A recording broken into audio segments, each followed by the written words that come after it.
And then they started disappearing.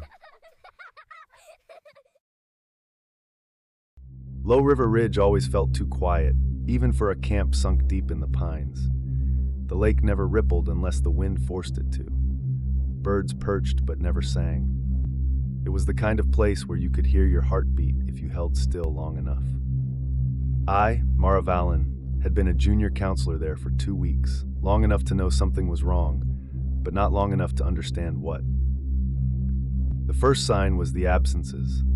Jameson Gray, the head counselor, organized, steady, and built like someone sculpted entirely out of anxiety, was usually glued to a clipboard. But over the last few days, something in him had shaken loose.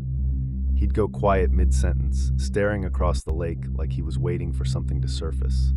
Another counselor, Bree, had mentioned it to me in passing. "He's been vanishing at night," she whispered while making bracelets with the younger kids. "Just walks down the path and doesn't come back for hours." I'd laughed then, brushing it off. Now I wished I hadn't. That night, Jameson insisted on meeting again in cabin 13, our default war room. Only 5 of us sat on the floor between the bunks, lanterns casting long shadows across the wooden boards.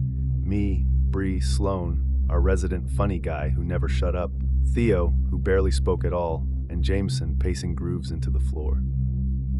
"We're missing people," he said finally. His voice broke halfway through.